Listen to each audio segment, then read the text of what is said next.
Welcome to star pant. Today spicy egg தொக்கு எப்படி பண்ணுறதுன்னு பார்க்கலாம் வாங்க. வீடியோக்குள்ளே போகிறதுக்கு முன்னாடி நம்ம சேனல் இன்னும் சப்ஸ்கிரைப் பண்ணலன்னா சப்ஸ்கிரைப் பண்ணிக்கோங்க. அப்படியே பக்கத்தில் இருக்க பெல் ஐக்கானை கிளிக் பண்ணிக்கோங்க. வாங்க வீடியோக்குள்ளே போயிடலாம். கடாய் ஹீட் பண்ணிவிட்டு 3 டேபிள் ஸ்பூன் ஆயில் ஆட் பண்ணிக்கோங்க. ஆயில் ஹீட் ஆனதும் பிரியாணி ஸ்பைசஸ் ஆட் பண்ணிக்கோங்க. இது எல்லாமே ஒரு வாசனைக்காக தான் ஆட் பண்ணுறோம், ரொம்ப கம்மியாக ஆட் பண்ணிக்கோங்க. ஒரு பிரியாணி இலை, சின்ன துண்டு பட்டை, 2 கிராம்பு, 1/4 டீஸ்பூன் சோம்பு, 1/4 டீஸ்பூன் சீரகம் ஆட் பண்ணிக்கோங்க. நல்லா வதக்கிட்டு 2 பச்சை மிளகாவை கட் பண்ணிவிட்டு ஆட் பண்ணிக்கோங்க.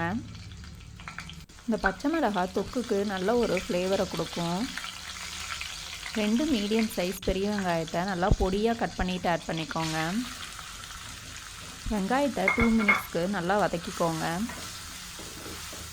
வெங்காயத்தை எண்ணெயில் எந்த அளவுக்கு நல்லா வதக்குறோமோ அந்த அளவுக்கு தொக்கு நல்லா டேஸ்ட்டாக இருக்கும். முட்டையில் கேஸ் அதிகமாக இருக்கிறதுனால கொஞ்சமாக நான் பெருங்காயத்தூள் ஆட் பண்ணிக்கிறேன். 4 பல் பூண்டு, சின்ன துண்டு இஞ்சியை நல்லா இடிச்சுட்டு ஆட் பண்ணிக்கோங்க.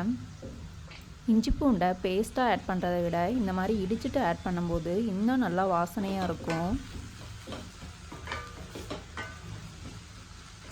இஞ்சி பூண்டு ராஸ்மெல் போனதும் 2 மீடியம் சைஸ் தக்காளியை நல்லா பொடியாக கட் பண்ணிவிட்டு ஆட் பண்ணிக்கோங்க. இந்த தக்காளியை நீங்கள் மிக்ஸி ஜாரில் அரைச்சிட்டு கூட ஆட் பண்ணிக்கலாம். தேவையான அளவுக்கு உப்பு ஆட் பண்ணிவிட்டு தக்காளியை நல்லா வதக்கிக்கோங்க.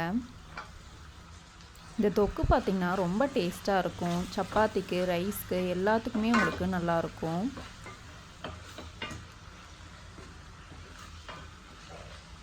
தக்காளி நல்லா வதங்கினதும் இப்போ மசாலாஸ்லாம் ஆட் பண்ணிக்கலாம். 1/2 டீஸ்பூன் மஞ்சள் தூள், 1 ஸ்பூன் குழம்பு மிளகாய் தூள், 1/2 ஸ்பூன் கரம் மசாலா ஆட் பண்ணிக்கோங்க. தொக்குக்கு தேவையான அளவுக்கு உப்பு ஆட் பண்ணிக்கோங்க. மசாலாஸை எண்ணெயிலேயே நல்லா வதக்கி விட்டுக்கோங்க.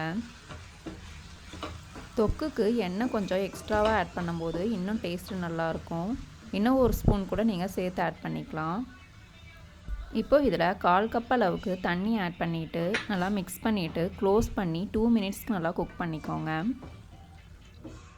தண்ணி ரொம்ப அதிகமாக ஆட் பண்ணிடாதீங்க, அப்புறம் அது கிரேவி மாதிரி ஆகிடும். நமக்கு நல்லா தொக்காக கிடைக்கணும் அப்படின்னா கொஞ்சமாக தண்ணி ஆட் பண்ணிக்கோங்க. பாருங்கள், மசாலாஸ் ரா ஸ்மெல்லாம் போயிட்டு நல்லா குக் ஆகிடுச்சு. 4 முட்டையை நான் வேக வச்சு எடுத்திருக்கேன். அதை இந்த மாதிரி 2 பீசஸாக கட் பண்ணிவிட்டு ஆட் பண்ணிக்கோங்க. இப்போது இந்த முட்டையை இந்த மாதிரி லைட்டாக மிக்ஸ் பண்ணி விட்டுக்கோங்க. மிக்ஸ் பண்ணி விட்டுட்டு திரும்ப க்ளோஸ் பண்ணிவிட்டு இது ஒரு 1 மினிட்க்கு லோ ஃப்ளேமில் குக் பண்ணிக்கோங்க. இந்த மாதிரி குக் பண்ணும்போது அந்த மசாலாஸ் எல்லாமே முட்டையில் இறங்கிட்டு நல்லாயிருக்கும் டேஸ்ட்டு.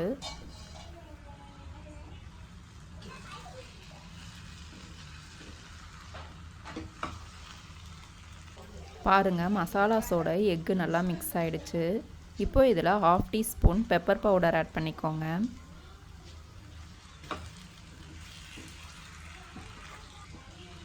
எக் தொக்கு சூப்பராக ரெடி ஆயிடுச்சு. கொஞ்சமாக கொத்தமல்லி தழை, கருவேப்பிலை ஆட் பண்ணிவிட்டு சர்வ் பண்ணிக்கோங்க.